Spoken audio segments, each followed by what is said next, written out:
I'm going to do another personal talk where I want to talk about why June and July were so heavy for me on purchases, why I spent as much as I did, why my focus on saving took a back seat, basically.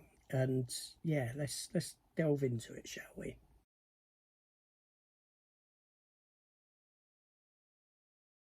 Hello everyone, welcome back to the channel.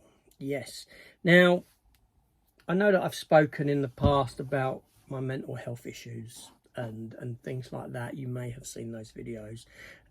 It took me a long time to do a video talking about that.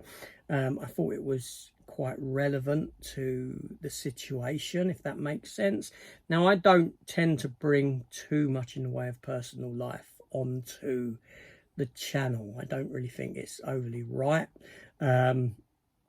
So if something occurs, you won't see me jumping on here with a video straight away for clicks and views saying, oh, this has happened, oh, this is happening, I want to put it out there. I don't do that sort of a thing. However, I am happy to do reflective talks on personal stuff that's gone on, stuff that's historic, that's in the past, and reflect upon that, because you do find that possibly it could open doors to discussion. It could help people out who may be going through the same sort of things and don't realize, and this sort of a thing. Now, for me, like I said, June and July were expensive months. I was quite frugal with my spending. Is that the right word, frugal? Or is that the wrong word? I don't know now. I need to look that one up. But do you know what I mean? I was quite easy with my spending. And there's a reason behind that. A very personal, deep-seated reason behind that. And I didn't realise until after it had happened, when I went to see my counsellor. Now, I go to a counsellor very regularly because of my mental health issues that I've suffered in the past, over the past God knows how long. My mental health has been bad for a very, very long time, on and off. I have good times, I have bad times, good times, more bad than good, unfortunately, but I'm thinking, and that's adjusting now. I did take a long time off of work because I was very ill up here. And yeah, and it does impact you. It has a massive impact on your life. I am back to work now. I have been back to work for the past year, for the most part, and things are kind of going well there. However, tragedy kind of struck in April, and this was on Easter Monday. Easter Monday, my father went into hospital, and he never came out. He passed away. However, it took a month for that to happen. It weren't until about May the 18th that he actually finally passed away. Now, I know that I did mention it in passing in one video where I was looking through my TV stuff and I pulled out the Phil Silvers show, Bilko, and I said, I grew up watching this with my dad and he recently passed away. Nothing more than that. Do you know what I mean? Life just carried on, so to speak. I was off work for about a week because obviously, funeral planning. Yeah, there's a lot going on, okay? There's a lot going on. And not only that, there was a lot going on with brothers and sisters of mine, and I got to a point where I've sort of cut them out of my life. And seriously, it's the best thing I've ever done. I don't want nothing to do with certain family members. They're negative. They have negative impact on my life, and they have done for some considerable time. And the best thing I could do was turn my back on them. And that's a bit of advice I give to anyone, whether it's family or not. If you've got people that bring nothing to your life but negativity, exclude them from it. Get rid of them. Doesn't matter who they are. Have them gone, okay? Seriously speaking, there's some stuff you cannot come back from, where time won't even heal things that have happened. But anyway, so My father was in hospital for 4 weeks. Obviously, he was very old. He was hitting 90, and he went in with an infection, very ill. He'd collapsed. He'd caught COVID, and he never came out of hospital. You know, he was in hospital. He was in isolation.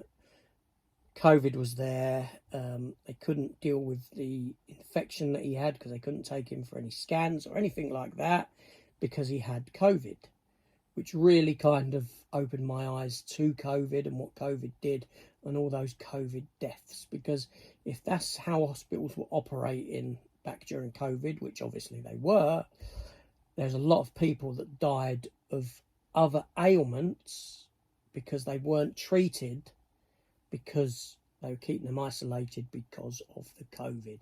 And then it went down as a COVID death. Really eye-opening. They did actually, about 4 days before he passed away, they took him out of the ward, out of entire isolation, put him on a ward, and they said the COVID had cleared up.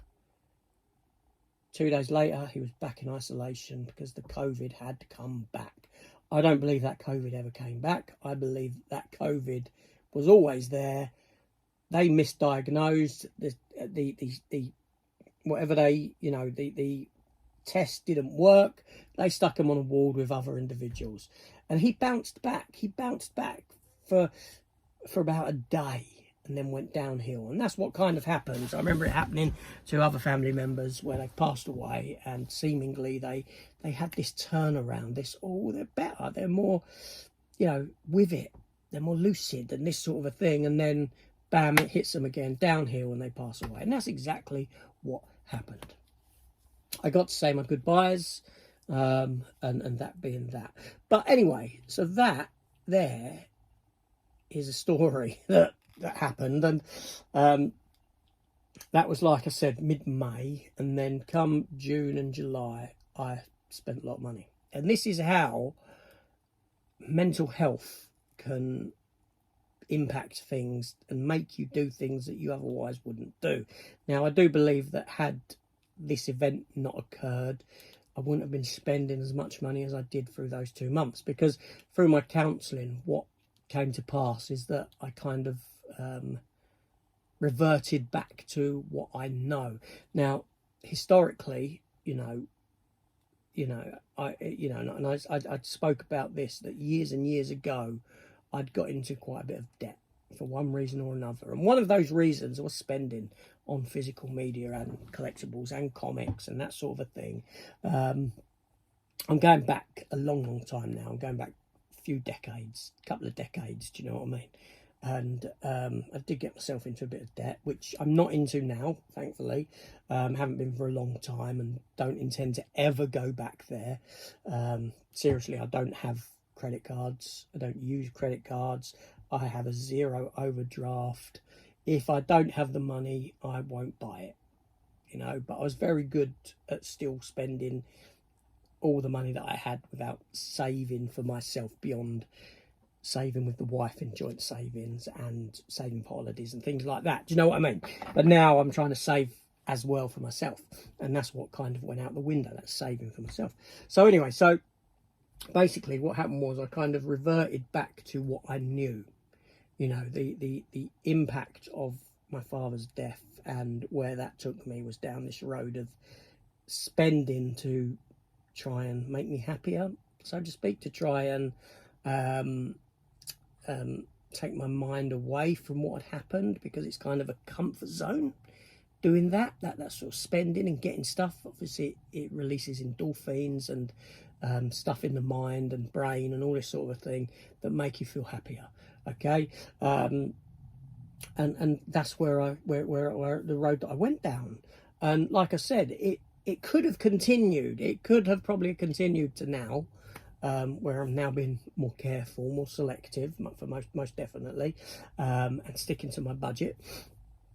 But it wouldn't have happened if my counsellor didn't turn around to me and said to me, "How's the saving going?" Because she knew what I was doing and this sort of thing, and trying to save more and this sort of thing. And I sort of chuckled and said, you know, it's sort of gone out the window this month and last. And, you know, I told her about it, and she sort of said to me, well, you know why that is, don't you? And I was like, well, no. Enlighten me. And obviously she gave me her wisdom, her experience, and it was like, bloody hell. Yeah, you're right. You're right. That is, yeah, I didn't realise. Do you know what I mean? I didn't realise. But the minute she said it to me, it was like, you know, it was like a bell ringing. It was like, do you know what I mean? And, but now I knew that was the case. I could turn around and say, okay, this has got to stop straight away, because I knew. And what that now does is prepare me for the next time. Because now I know that I'll be seeing the signs the next time that something happens.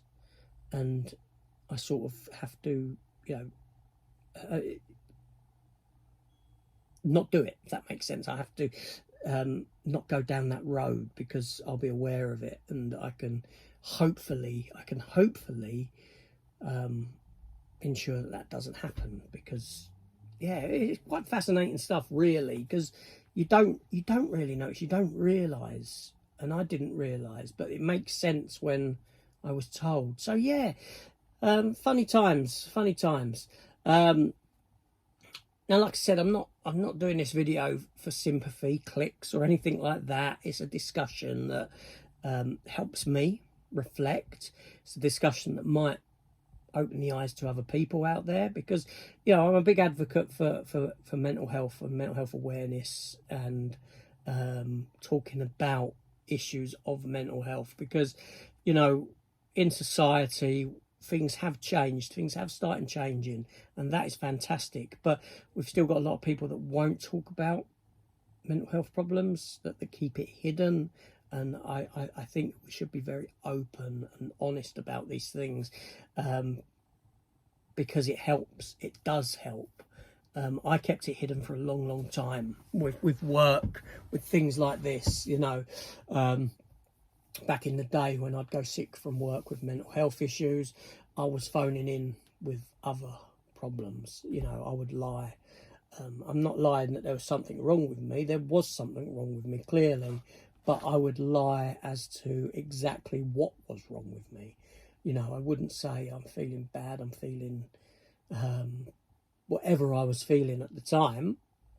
I would phone up with, I don't know, I've been sick, something has happened to someone. Do you know what I mean? It would be that sort of a scenario.